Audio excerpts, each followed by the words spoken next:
বিসমিল্লাহির রহমানির রহিম। প্রিয় শিক্ষার্থীবৃন্দ, স্পোকেনের এই ভিডিও টিউটোরিয়ালে আজকে আমরা অফের ব্যবহার নিয়ে আলোচনা করব। তো অফের ব্যবহার আমরা যারা এখন ভিডিওটা দেখছি তারা কতটুকু জানি আমি জানি না, তবে আজকে ভিডিও টিউটোরিয়ালটা থেকে আমরা অনেক কিছু শিখতে পারবো আমি আশা করি।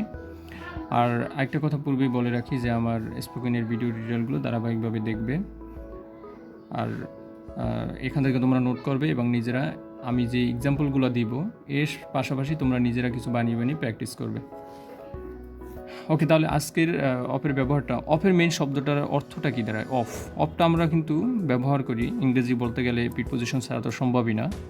তো অফের মেইন শব্দটা হচ্ছে র অথবা এর। বাংলায় কিন্তু এটা ষষ্ঠী বিভক্তির যে কাজটা করে। তার মানে বেসিক্যালি যে কথাটা বলতে গেলে দাঁড়ায়, কোনো শব্দে যেমন এখানে আছে ক্লাস, CLASS, ক্লাস। ক্লাস অর্থ কি? শ্রেণী। আমি শুধু এই সাইডটা নিয়ে আলোচনা করব যে শ্রেণী। তো এখানে যদি আমরা এটা অফ ক্লাস বলি তখন অর্থটা কী হবে? অফ ক্লাস, অফ ক্লাস বললে হবে শ্রেণীর। ওকে, শ্রেণীর। এখানে রটা আসলো কিন্তু অফের জন্য। যে শব্দের শেষে আমরা ইউজ করব,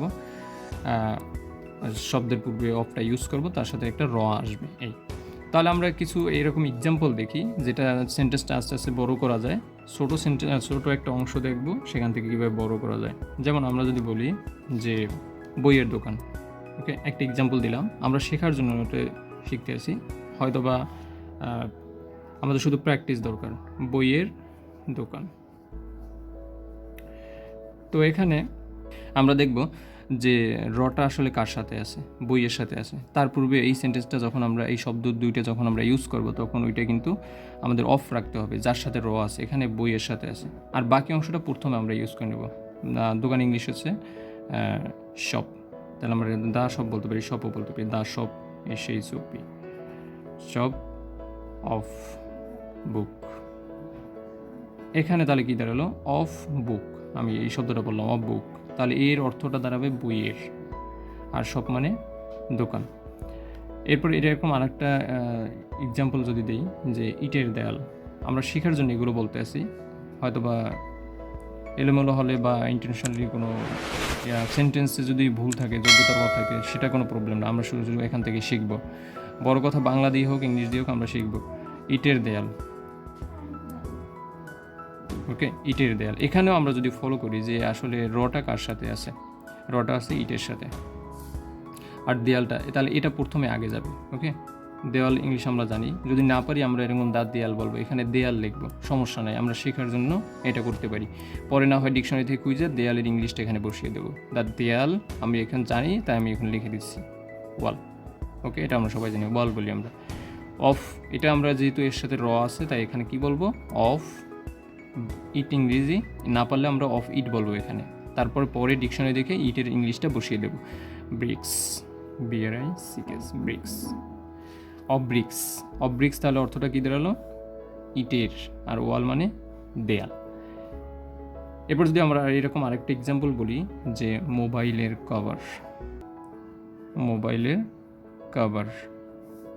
ওকে, তো এখন দেখি এখানে র আছে কার সাথে? মোবাইলের সাথে। কভার, এখন বলবে দ্য কভার, CO, এখানে কভার লিখতে পারি বাংলায়, আগে কথাটা আমি বলি, the cover of mobile, MOBILE। Of mobile মানে কি হবে?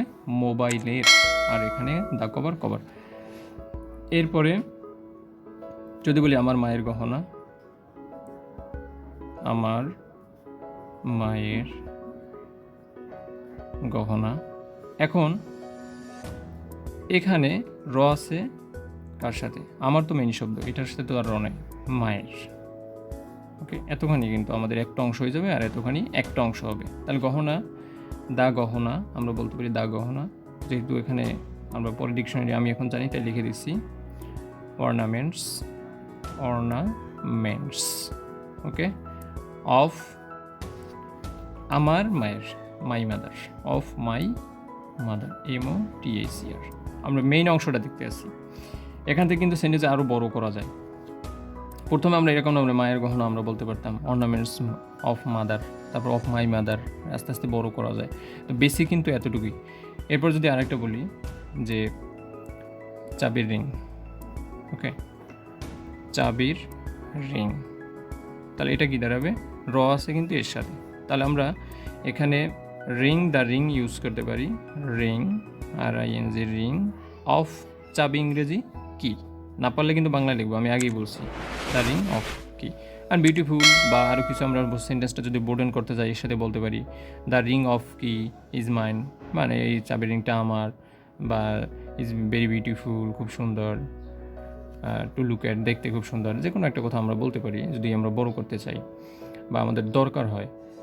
এরপরে যদি আমরা এরকম বলি, এরকম বলে কিনা জানি না সেন্টেন্সটা, তবে আমরা শেখার জন্য এই শব্দগুলো আমি ইউজ করতেছি।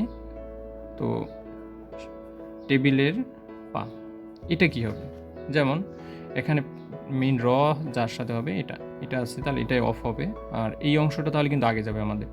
দ্য লেক, এখন আমরা বলি দ্য লেক, ওকে, আমরা মনে ধরি আমরা জানি না, তাহলে আমরা এরকম বলতে পারি the lake of table, TABLE, table.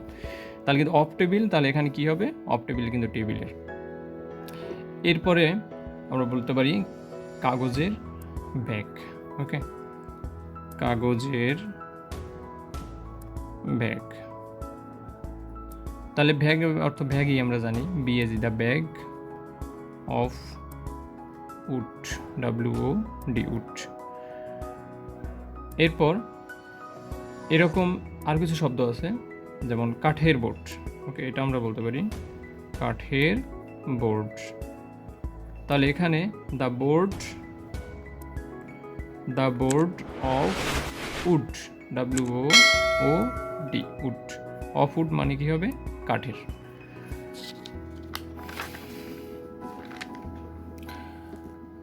এরপরে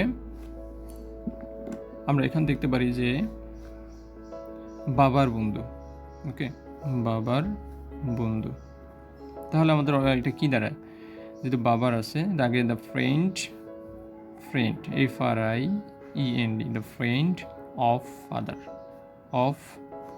FATHER, অফ ফাদার মানে হবে বাবার। তা আমরা কিন্তু এটা এখানে যদি আমার বাবার বন্ধু, তাহলে এখানে যদি আমি লিখি যে আমার বাবার বন্ধু, তাহলে অফ মাই ফাদার এটা হবে। আর এই ব্যক্তিবাচক জিনিসগুলো কিন্তু এরকম বলা যায় যে ফাদার্স ফ্রেন্ড, FATHER, এখানে কমা হবে, অ্যাপোস্ট্রোফি কমা, ফাদার্স ফ্রেন্ড, FRIEND, ফ্রেন্ড। অ্যাপোস্ট্রোফি কমা দুই ধরনের হয়, এটা আমার একটা ভিডিও টিউটোরিয়ালে, আমি কোনো এক টিউটোরিয়ালে এটা আলোচনা করে দেবো যে অ্যাপোস্ট্রোফি কমা দুই ধরনের হয়, কীভাবে ব্যবহার করতে হয় আলোচনা করবো। এখন আমরা শিখি দ্য ফাদার্স এর অর্থটা কী হবে, এর অর্থ হবে বাবার, ওকে, এটা হবে র আসবে এর সাথে, জাস্ট এতটুকু, ফ্রেন্ড তো বন্ধু আমরা জানি। এরপর রহিমের বই, তো এটাকে আমরা বলতে পারি কিন্তু দ্য বুক অফ রহিম, অথবা আমরা কি বলতে পারি, ব্যক্তিবাচক যেগুলো আসবে, রহিমস বুক, তাহলে রহিমস বুক কী হবে, এটার অর্থ হবে রহিমের বই। এরপর আমরা যদি বলি যে পাখির পালক,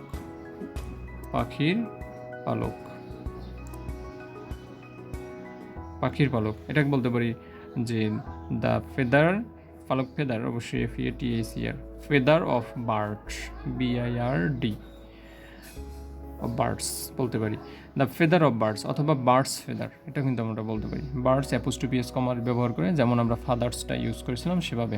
জানালার পর্দা, এটা আমরা যদি বলি যে জানালার পর্দা, ওকে, জানালার পর্দা, এর ইংলিশটা কী হবে, পর্দা ইংলিশ হচ্ছে কার্টেন, না পারলে আমরা পর্দাই লিখবো, এখানে পরে ডিকশনারি দেখে ইউজ করবো, CURTIN, কার্টেন। মশারিও আছে, কার্টেন অর্থ দুইটা একই, দ্য কার্টেন অফ উইন্ডো, জানালা ইংরেজি উইন্ডো, WINDO, উইন্ডো। এরপরে চায়ের রং, আরেকটা দেখতে পারি, চায়ের কালার বলি আমরা, চায়ের রং কালার তো এক জিনিস, চায়ের রং, দ্য কালার বানান কিন্তু দুইটাই হয়, COLOUR অথবা COLOR, দুইটাই কিন্তু সঠিক। দ্য কালার অফ টি মানে এই যে চায়ের, আর রং তো আমরা প্রথমে ইউজ করলাম। তার মানে আমরা এই যতগুলো ব্যবহার দেখলাম এখানে সবগুলোই কিন্তু পরের অংশটা আগে হয়, আর যে অংশটায় র থাকে সেই অংশটা কিন্তু অফের পরে হয়। এটা আমাদের আজকের অফের একটা বেসিক ব্যবহার ছিল। এখন এই যে আমি যতগুলো এখানে আলোচনা করলাম এখানে এবং প্রিভিয়াস প্রথমে যেটা আলোচনা করলাম, তো এই রকম আমরা দৈনন্দিন জীবনে যারা ভিডিও টিউটোরিয়ালটা দেখতেছি, আমরা দৈনন্দিন জীবনে যে শব্দগুলো ইউজ করি এই শব্দগুলো এরকমভাবে আমরা কিন্তু চেষ্টা করব। অথবা আমরা যারা বিভিন্ন শ্রেণীতে পড়ি, প্যারাগ্রাফ লেখা বা কম্পোজিশন লেখা, আমরা যখন কোনো কিছু লিখি তখন কিন্তু এইগুলো এই অফের ব্যবহারগুলো দিয়ে ইজিলি আমরা সেন্টেন্স মেক করতে পারি। আসলে আমাদের সব কিছু প্র্যাকটিসের উপর নির্ভর করবে। তো স্পোকেনের পরবর্তী ভিডিও টিউটোরিয়াল আমন্ত্রণ জানিয়ে আজকের এখানে শেষ করছি। সবাই ভালো থাকবে, সুস্থ থাকবে। আল্লাহ হাফেজ।